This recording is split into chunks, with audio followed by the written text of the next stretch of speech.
The following program may contain coarse language, violence, nudity, mature subject matter, or scenes which may not be suitable for all viewers. Viewer discretion is advised.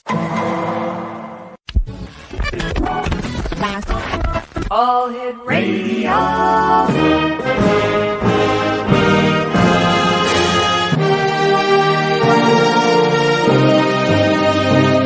Welcome to the X Zone, a place where fact is fiction and fiction is reality. Now, here's your host, Rob McConnell. And welcome back to the X Zone. I am Rob McConnell, coming to you from our broadcast center and studios in St. Catharines, Ontario, Canada. Now, if you'd like to send us an email, xzone@xzoneradiotv.com, on all social media sites, Xzone Radio TV. And we're coming to you tonight on the Talkstar Radio Network, Mutual Broadcast Network, X-Zone Broadcast Network, and on Channel 32 on Simul TV, which is the X-Zone TV channel.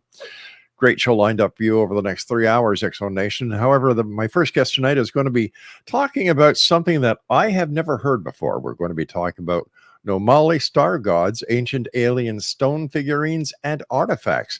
Joining me all the way from Conestoga, Pennsylvania, is our guest this hour, BENNETT VONDERHEIDE. And BENNETT, welcome to the X Zone. Good evening, Rob, and welcome to the X Zone. Tell us a little bit about yourself, my friend. My name is Ben. I'm from Conestoga, Pennsylvania, which is in Lancaster. And at this point in time, I have the collection of Nomoli star god stones. And I've appeared on Ancient Alien television show and other podcasts. Very excited and want to thank you for having the Nomoli on. My pleasure. Tell us, how did you become aware of the Nomoli and what started you on your quest? Well, I don't know that it was a quest, and I often ask myself and others, did I find the Nomoli or did the Nomoli find me? Good question. It was decades ago, and I was approached by a man who became a friend of mine who was an agent for the intelligence community of the United States and was also a diamond smuggler, very similar to the character Leonardo DiCaprio in the movie Blood Diamonds, in the same area. I mean, he was more realistic. He didn't go in there with guns and blast away the natives. He went in and won them over with grace and charisma, because that's what'll get you in and out alive. And so he had contacted me to recruit me. I was not interested in that work for a variety of personal reasons. I didn't take him up on that, but we became friends, and he introduced me to the Nomoli.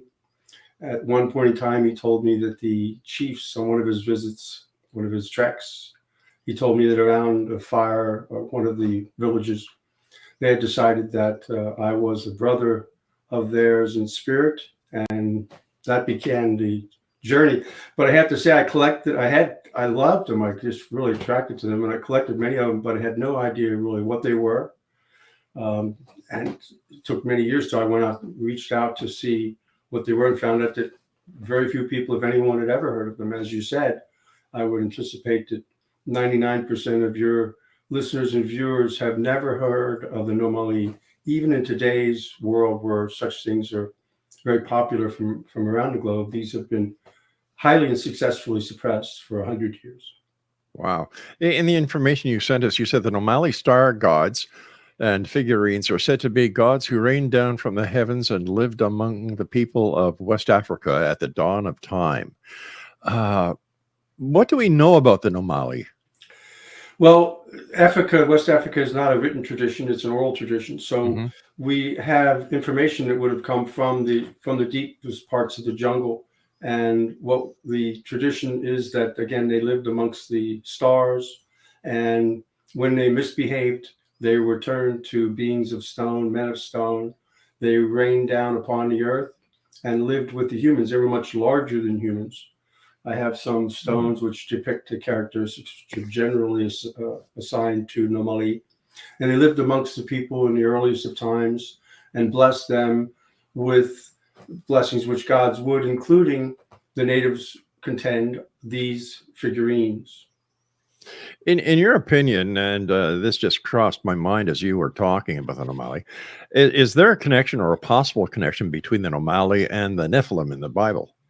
Well, I'm always very careful not to say anything I don't know for sure. Okay. And so I would say there are those who contend that there are similarities, but on the other hand, there certainly are major differences. How about the heads on Easter Island? Any connection there? Well, yes. In fact, I have a stone here in front of me. Thor Heyerdahl. I'm sure you are familiar with Thor Heyerdahl. Mm-hmm. And the Kontiki. If your viewers are not familiar with the Kontiki, I know when we were young, they taught it in school. Yeah, that's right. There was a movie, actually, the first black and white one. I think they might have done a colored version, a docudrama later. But Thor Heyerdahl did other exploration. He led the first expedition to Easter Island. And he commented thereafter that they had found stones in the caves. Very few people are also familiar with this.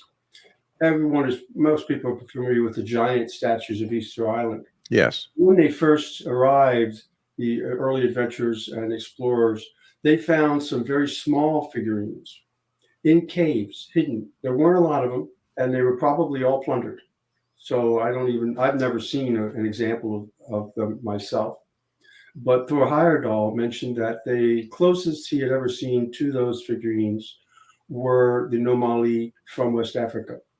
And specifically, he identified the holes that they have in their heads, which have a specific purpose, according to the tribal police, and that these holes were also found in these small figurines in the Easter Island. The holes generally are directly on top of the head. They'll go in a short distance and terminate, and they were said to be where they would put the sacred liquid, the libation, if you will, that would somehow raise the consciousness. Now, maybe something that everyone also ingested that was would raise the consciousness of the tribe during these ceremonies. Now, I've never seen a statue or a graphic of the Nomoli. What do they look like? Do they look like Homo sapiens? Do they have the elongated skulls? Do they? Well, let me get. I'm going to be off camera just a second here. Let me lean over here. And, all right. Well, while you're doing that, I'm just going to let our listeners know again who you are. Yes. BENNETT VONDERHEIDE is our guest this hour, X-Zone Nation, and his website is ancientalienstones.com. That's ancientalienstones.com. And we're talking this hour about the Nomoli star gods, ancient alien stone figurines and artifacts. All right, he's back. Okay, here's a traditional Nomoli. You'll see that when you see the traditional ones, the legs are always pretty squatty. And this is a male figure, obviously. Very few of them have that penis. It's a male-oriented one. It would be used for male. Can you just my aunt, who passed away several years ago, gave me, it's about this tall, made of brass, a figurine that looks almost identical to that. I'm going to find it and send a picture of it to you. Yes, their eyes are often large like that. Their nostrils are flared. Yeah. Their eyes were said to be so powerful that you could not look at them for any period of time. Their voices were so loud they would speak in one village and be heard in the next village. That was through telecommunication of some sort. Fascinating. So that's a traditional Nomoli. And yes, in fact, in the early 1900s, 1920, I believe it was, there was an imperialism show in England, where they had representatives from many countries that they were colonized, many nations of Africa, and the Sierra Leone booth handed out very small little Nomoli figurines, reproductions, of course. The originals are stone, and then there are also some little gold figurines which are made replica or similar in design. But the interesting thing about the Nomoli is they cross over from the figure you just saw, which is a traditional Nomoli god, all the way over to the other side of the spectrum, which are pure humanistic forms. And they would be used for different purposes. The pure humanistic form, as an example, one would be the Divine Mother with child. So that's a mother holding and feeding a child. And that would be used to both for ceremonies for mothers who were pregnant and for young children to protect them during the pregnancy. But also they would set that at a shrine in the center of the village as a remembrance to the village of how important it was to protect and to honor mothers and children. So all the way across, and in the middle of the road, you'd have a Nomoli figurine such as this one, which connected us to the Dogon, which would have the Nomoli figurine with crocodiles. Wow. Which were said to, of course, represent the Dogon gods. And you'll have some which are somewhat Nomoli, but then have humanistic figures. There are some called the Mahanyadi, which are chief's stones and would have been specifically for a chief, a leader of a chiefdom. And they would have theoretically be instilled with the powers of the Nomoli, whichever you would want these attributes that you would want your chief to have. Because as with most cultures throughout the world in antiquity, they believed that the closer their chief was connected to God, the more they would prosper, the more they would victorious. How long have you been involved with the Nomoli now? Decades. Really? Decades, and it was only maybe 6-7 years ago that I finally, maybe a little longer, did an outreach. Again, found that there was little known about it, but then I was able to connect with Professor Kwaku Aforianza from Howard University, a genius, real good man who was raised in Ghana, had been the art professor at Howard for 37 years. And he was an expert on the stones and arranged for us to exhibit them at the African Art Museum of Maryland, where, as far as I understand, it's the largest collection of Nomoli which has ever been exhibited in the United States. All right, stand by. Ben, you and I have to take our first break. Exo Nation, our guest this hour is BENNETT VONDERHEIDE, and I hope I'm pronouncing your family name right. That's exactly right. All right. He's in Conestoga, Pennsylvania. His website is ancientalienstones.com. We're talking about the Nomolis here on the X Zone from our broadcast center and studios in St. Catharines, Ontario, Canada.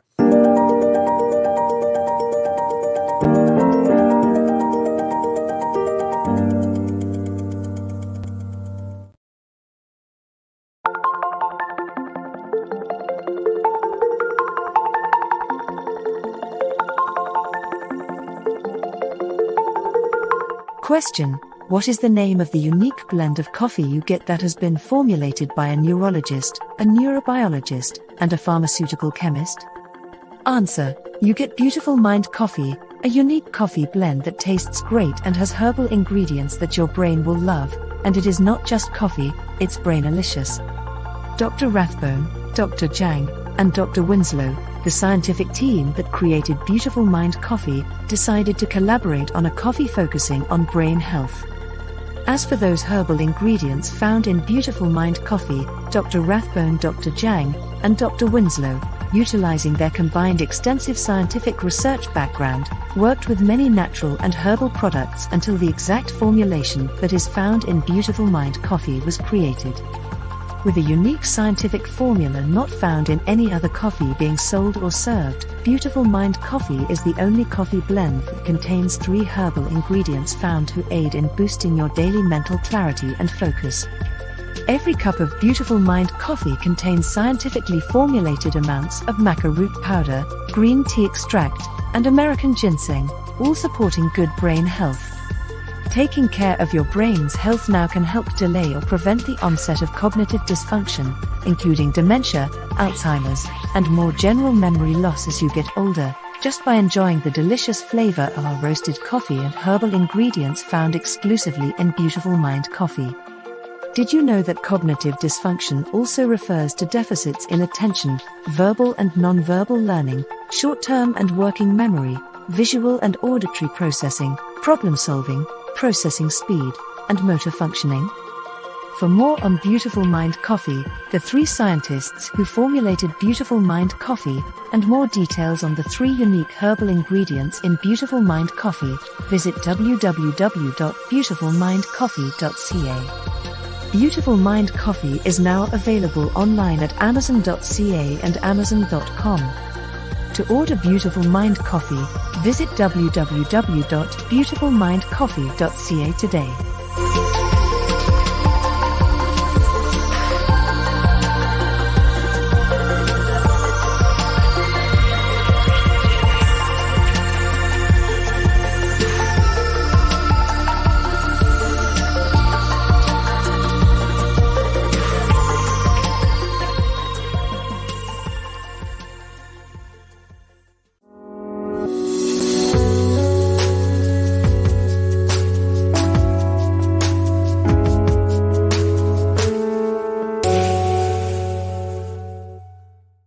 We're talking about Nomalis this hour here on the X Zone with our guest, Bennett VONDERHEIDE, and his website is ancientalienstones.com.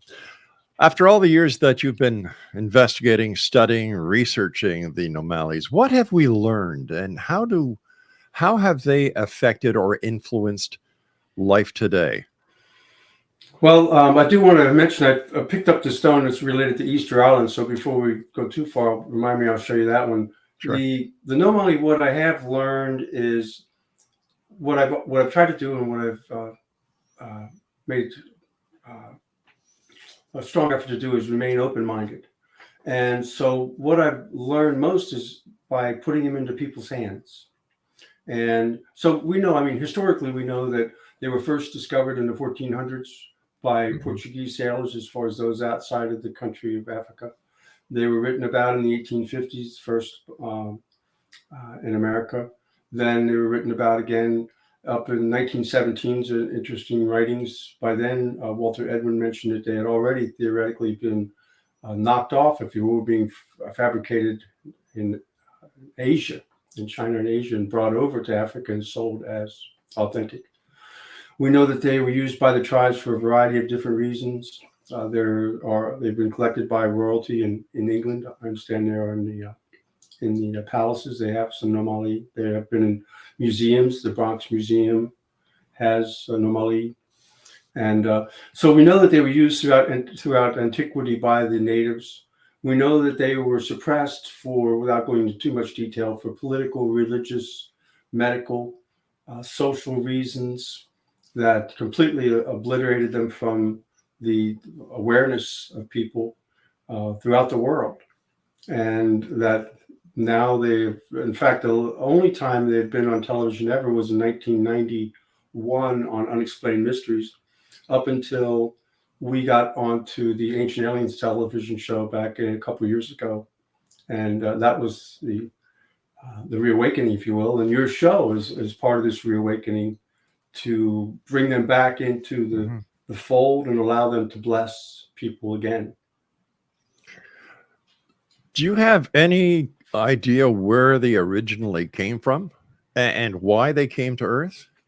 The Nomoli, I do not know. Well, yes, we do know that the Nomoli, my son and I were doing research, and we identified a potential connection to the Dogon tribe of Mali. And some of your listeners may be familiar with the Mali Empire at one time. But the Dogon tribe have a god that came down in the ship, was surrounded by clouds and storm, and taught them the information that they came from Sirius.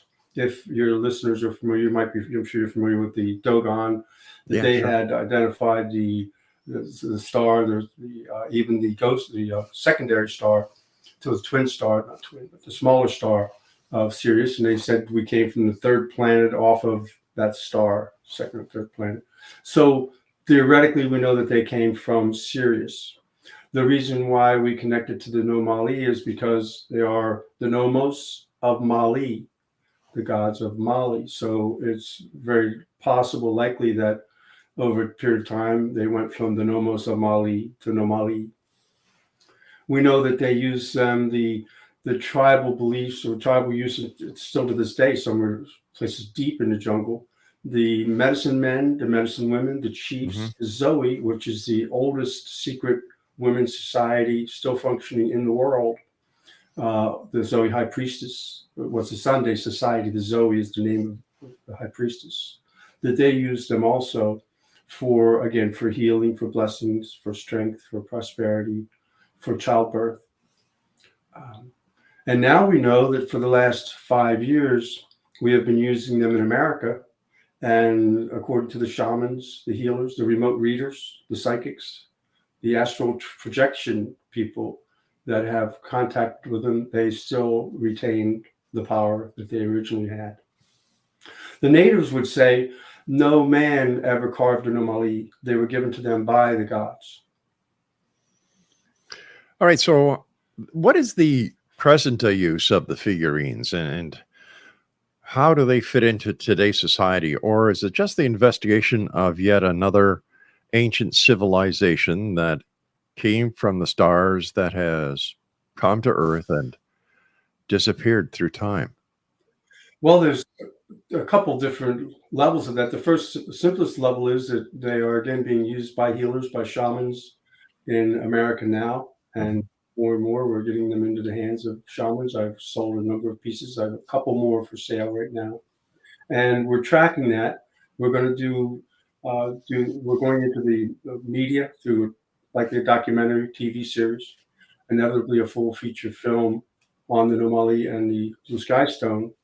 And so we know that they are currently being used again by those who are in those various modalities with great success. And we want to track that. It's a beautiful thing in today's world because we have equipment where we can track scientifically and where we can study the results on individual patients of the use of the Nomoli.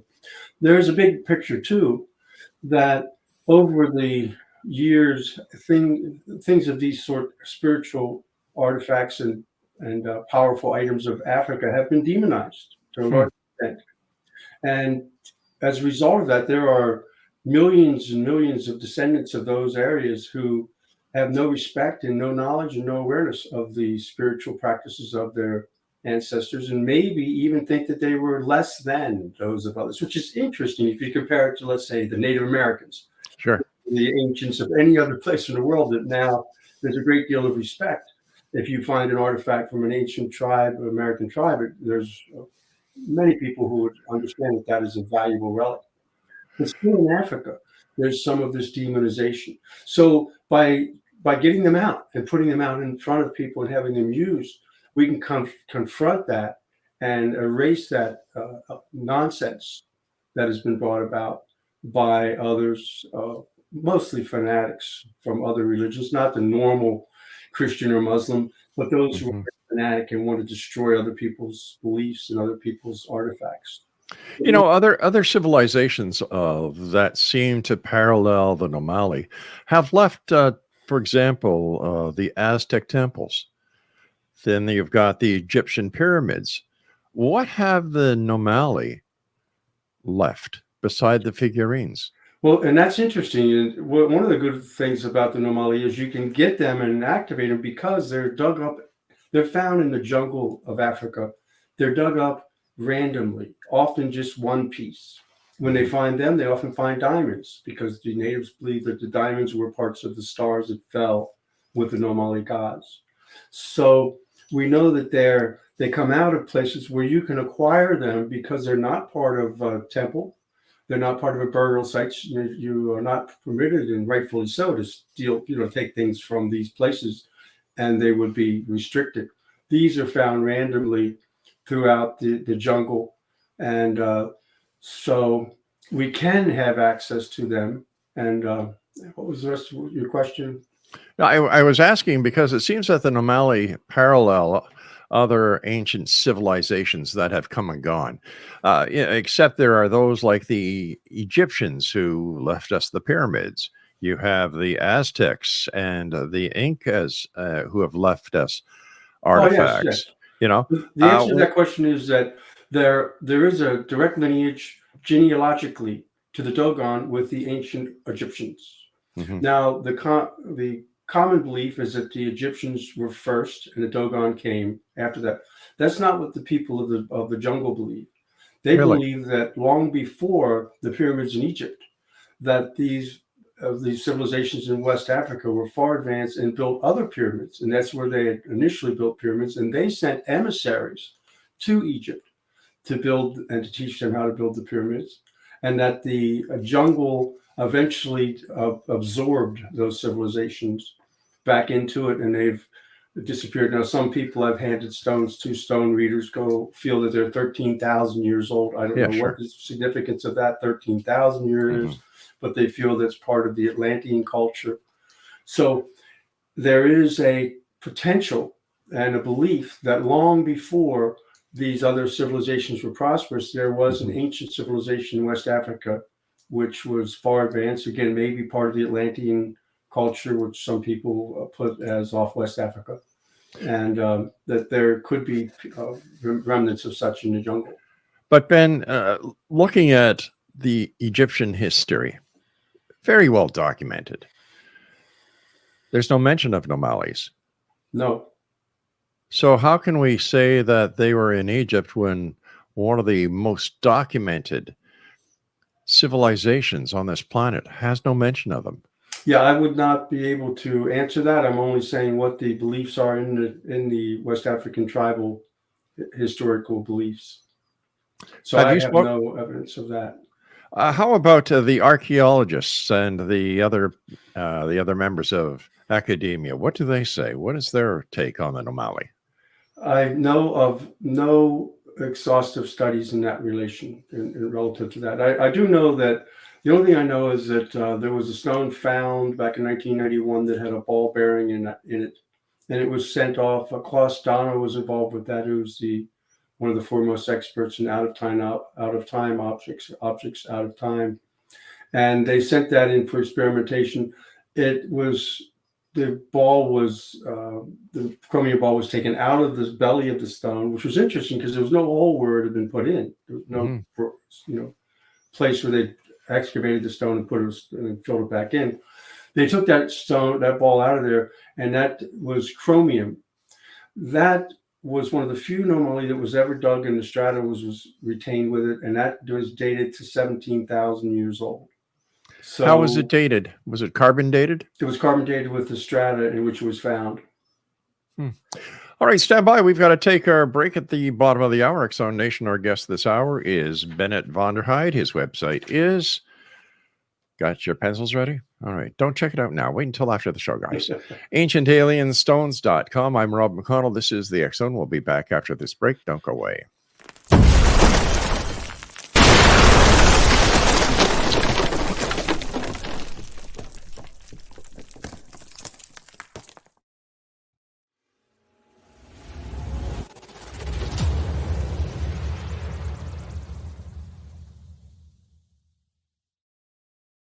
So I was watching the X-Zone TV channel last night when I was abducted by aliens, and they kept repeating to me over and over again, simultv.com, simultv.com. What's simultv.com? That's what I asked them. They had it written on the side of their UFO. How do you spell that? UFO. No, I mean simultv.com. simultv.com. simultv.com. Right. simultv.com. Interesting that you were abducted by aliens in a simultv.com UFO last night. Oh, yeah? Yeah. Now that you mention it, I remember now last night I was awakened from a deep sleep. My great-grandmother was standing there. She said she'd come from the hereafter to tell me about simultv.com. She even spelled it out for me. simultv.com, sonny boy. simultv.com. simultv.com, sonny boy. Wow. Yeah. Guys, you'll never guess what my psychic guru just told me. simultv.com. Exactly. Are you guys psychic too? Of course. We all know about simultv.com. simultv.com.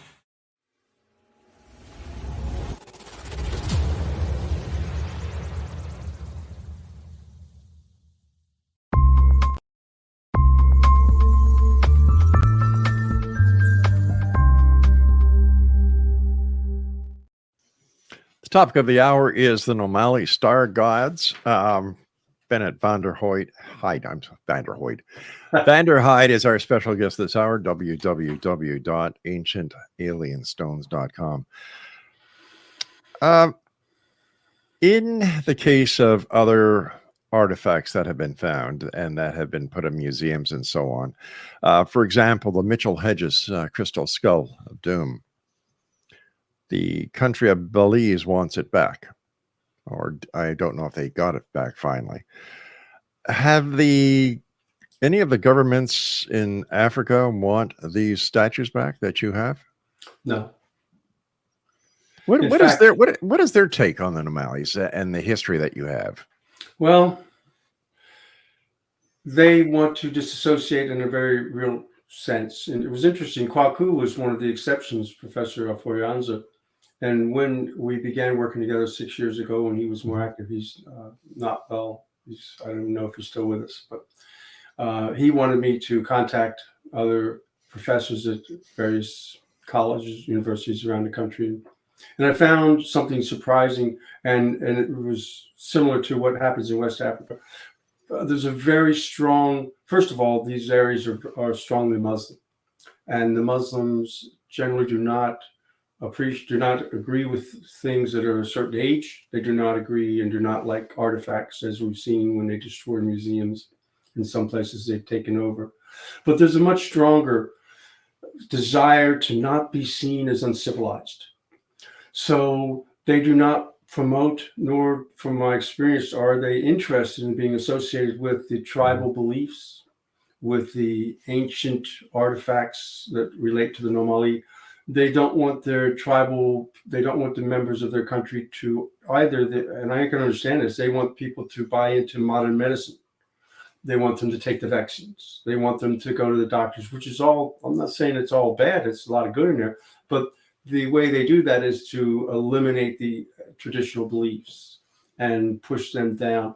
So for religious, for social reasons, to appear more modern and not uncivilized, there's a very limited, if any, interest.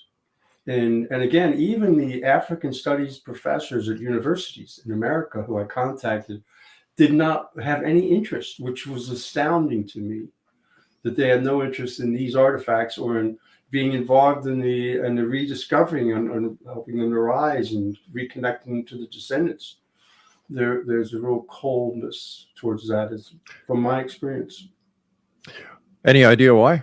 I mean, besides the possible religious and political sides, Well, here here you've got academia who's supposed to be at the helm of discovery, history, and getting to the truth.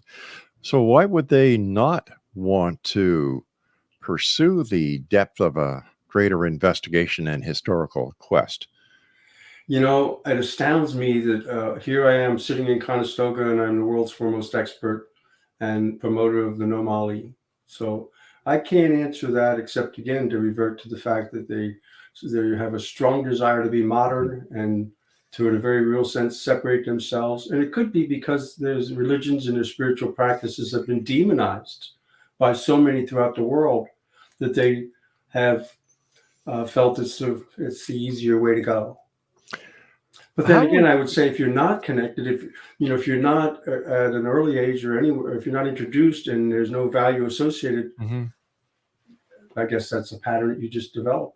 But what do you mean? What do you mean by demonized? Well, there are a lot of people who believe that the African spiritual practices are demonic, and I mean, when I've shown the stones to people over the years, I've had people say, "Isn't that the stone that was on the beginning of the Exorcist movie?" Like I don't remember the stone at the beginning of the movie, but certainly, and when I've presented at museums and other places, it's fairly common for people to say, "Have you ever had a negative experience?" And I aren't these created for demonic purposes? And I have to answer people and say, you gotta use some common sense. You've got millions of people, like Sierra Leone has 8 million people. 7 million of them living in the jungles. Many times they're ravaged by disease, by starvation, by lack of drinking water, by animals that kill them, all these things, by tribal wars. The fact that people think that they would sit there and create these things to harm others, common sense says they do everything they can to make their life a better plight, make their life a little better, and to help people in their tribes that they see suffering. And that's what they were created for. And that's everything I've ever seen. I've had them in places where MUFON shows and things along those lines, where people come and they'll get within 10 feet of them and break down, and then come back and thank me for bringing the stones, or where they'll put them in their hands.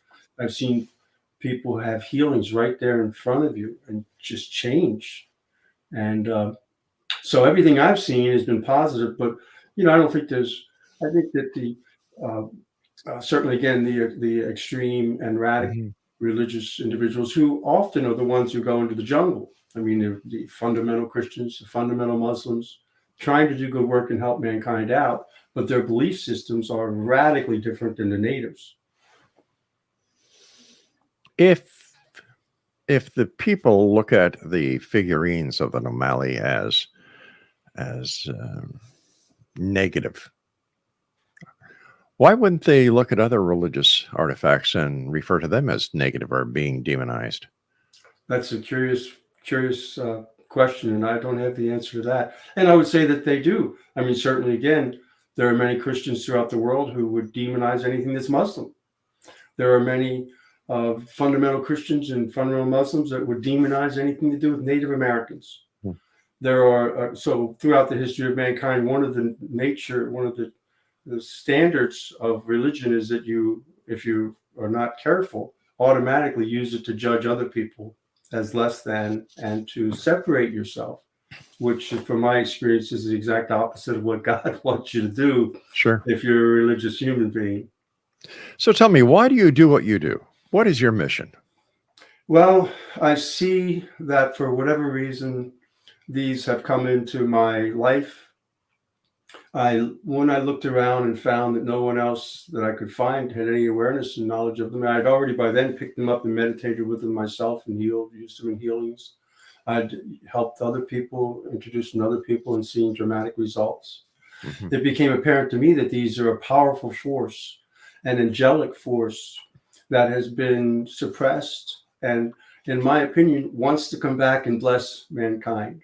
So it's a double-edged sword, if you will. It's so cool. You think, wow, I found this great thing. Nobody else knows about it. I got these artifacts. But then at the same time, you're like, nobody else knows about it. I've got to do something about that.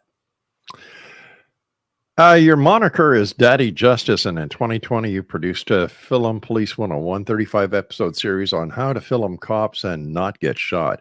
How did you segue from being a guy who likes to taunt and tantalize the police to doing what you're doing? Well, I don't like to taunt and terrorize the police. That was a byproduct. Daddy Justice is just that. I started 21 years ago on March 12th when I was falsely accused by the mother of my son, and I became a victim of the anti-male forces in America, headed up by the Violence Against Women's Act and all these non-government organizations. Have billions of dollars put into demonizing men anytime a woman accuses them, and which has been used for decades to take children and eliminate their fathers. So after I won my case, which took years, and I faced many years in jail, I've been accused of more crimes than anybody you'll ever have on your show, I assure you. After I was victorious, and the mother of my son, unfortunately, was the only woman ever convicted of perjury in a custody case in America. And I turned that around. Then other people began to come and ask me to help them out when they were in an impossible situation. So what I did was I used covert, overt, and psych ops. I do investigations, I investigate, and I turn the tables on those that are falsely accusing men and women. Sometimes also get falsely accused, usually by the government agencies, the Children's Protective Services takes their children. So in doing that, the way that I went about it was to go directly after the judges, the lawyers, the cops, primarily, the counselors. And instead of just going after the system, I would target them individually and force them as best I can by investigating them and then doing interviews or doing what they call ambush interviews, track them down, put the camera on them, and I would then reveal their thing, what they were doing on the internet. That would help them to do the right thing. In the process of that, they sicked their dogs on me, as we'd say, and that was sheriff's deputies and police officers from wherever I went. I mean, again, I know 31 instances is just 31 instances of the different times when I was confronted by police in the ongoing of my work. Because once you go up against the government, it's not only the DOJ and the FBI that target people. It occurs at all different levels, and it's easier to get away with down at the bottom. So the DA and the judges, they put a target on your back. Once that target's on your back, the police officers know that they can charge you with anything, and you're going to be found guilty. So again, I've been prosecuted by the Attorney General's office, by the district attorney, by police officers. And fortunately, I have only been convicted of a couple minor harassment and disorderly conducts they get me for, but I beat the charges, which have put me in jail for years. So how did I transition? I finally had to step back. I just got too old and tired, I think, to be confronting cops all the time. But I also have this inability to back down when I'm right. Sure. And when I'm helping out someone who's just a citizen, who's just an average dad, who's just, you know, getting railroaded, and their children are going to lose their father, because this has ruined more men in America than anything else. You know, no, Al Qaeda has not destroyed nearly as many men as the divorce industry and the false accusation industry. And sadly, well, rightfully, we stand with the women that are truly victimized. Sadly, there are just uncountable people who will take advantage of them for their own personal benefits, to take the house, to take the kids, to take the assets, to imprison the father of their children out of spite, anger, or mental illness or evil. We've got to take our final break. Exonation. Our guest this hour is BENNETT VONDERHEIDE. His website is ancientalienstones.com. I'm Rob McConnell. We'll be back as we wrap up this hour here in the X Zone from our broadcast center and studios in St. Catharines, Ontario, Canada. Don't go away.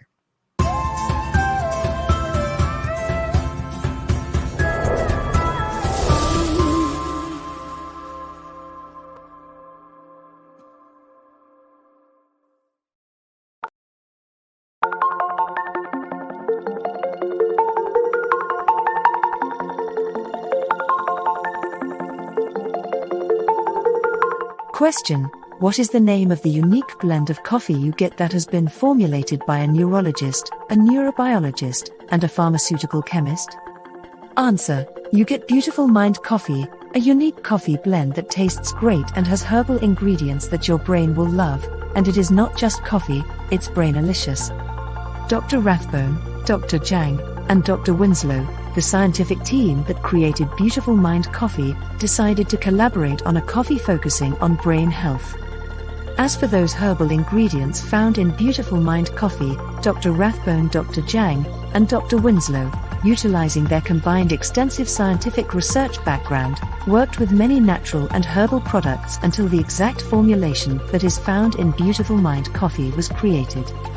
With a unique scientific formula not found in any other coffee being sold or served, Beautiful Mind Coffee is the only coffee blend that contains 3 herbal ingredients found to aid in boosting your daily mental clarity and focus.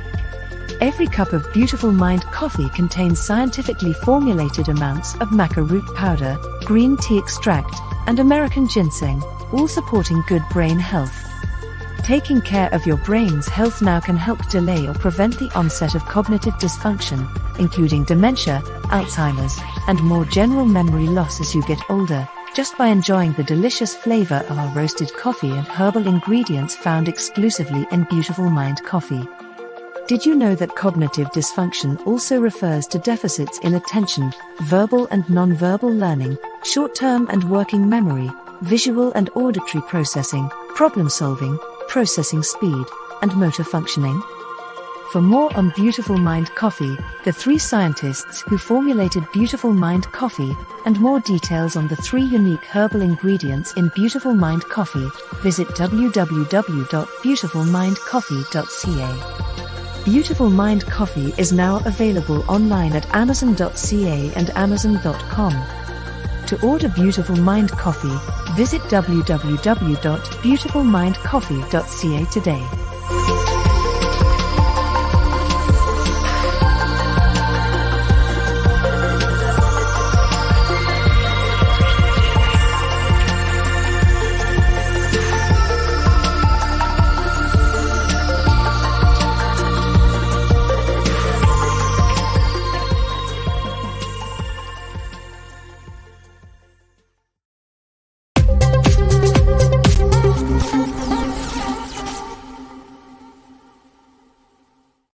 And we're back, everyone. Thanks very much for joining us tonight here on the X Zone with yours truly, Rob McConnell.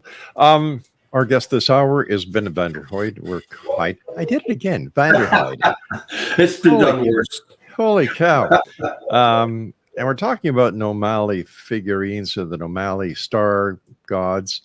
You were mentioning earlier that people have reported healings and they felt a power or a presence when in front of these artifacts. Can you share some of the stories with us? Yes, you mentioned the crystal skulls. One of the people that was on the crystal skull tour was Shaman Jeff Wheeler from Bradenton, Florida, and he's been using the stones now for years. I initially hooked him up with one years ago, and he had set it at his altar next to his crystal skulls. There's some of the most valuable ones you could have.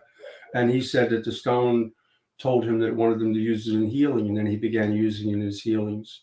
And he's on the website with video of that. I have other individuals, people who just use them for their personal use and dramatically turn their lives around. For one woman in particular, I can think of a friend who was very ill, in and out of the hospital all the time. Over a period of time, using the Nomoli and other things. I mean, it's not, we have to show up and do the work. But now she does healing retreats and ended up with a chalet at Mount Shasta, where she's invited us to come out and bring the Nomoli for the first time to be at Mount Shasta, because she got a message that they're supposed to be there. There's a remote reader who works in, again, remote reading, who has used them, and she took them to a class that a gentleman had who does remote reading for the FBI, and they all used them. We put them in the middle of a meditation of 30 people and sat around, and it was just amazing. We have some video of that on the website. So there are a variety of people who have used them, and then we have another ex-Navy SEAL who's a healer out in Marina Del Rey, who's been using one for years also, and their results have been amazing. Where do you get all these figurines and statues? Well, again, they came from my friend who was a diamond smuggler and his contacts deep in the jungle of West Africa. I understand that. So how many of these do you have access to? I have dozens of them. Wow. An amazing collection. And you sell them? I've sold a couple of them. I've sold a few of them, and I'm going to sell a couple more. We want to keep quite a few of them because we envision a television series, episodic, where we will use them each week and allow people of different modalities to use them in healings. Also to set up, two of the guys that I'm working with were at the Alien Con. I didn't get out there this time, but to set up at expos and shows and let people come in and touch the stones and use them for the healings. So we don't want to, I'm not going to sell all of them, but I've sold a couple, and I will sell, some more, a few more over the period of time. And some of those people will then be able to be folded back into the show. Just out of sheer curiosity, how much would you sell one of these statues for? If one of our listeners wanted to contact you and say, listen, I'm interested. We have them starting at 8,000 and up till in the 20s. Whoa. Oh, yeah, 8,000. Oh, yes. If you look at Sotheby's back in the day when they did sell, which wasn't that long ago, they've sold for 6,000 to 80,000. Unreal. Listen, we're running out of time fast. Quickly, what is your mission now?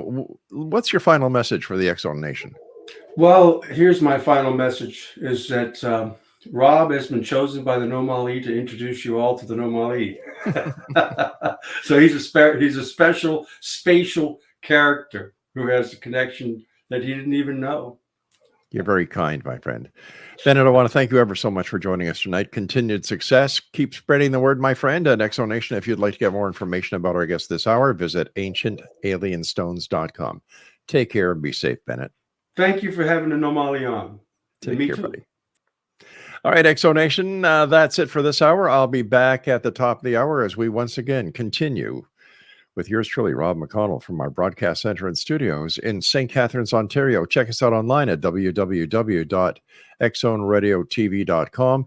And all of our episodes of all the programming that we produce on the X Zone Broadcast Network is available without charge. No fees, no membership at www.xzbn.net. And don't forget, we're exclusive to Simul TV, the X Zone TV channel, Simul TV channel number 32. Thanks for joining me this hour. I'll be back.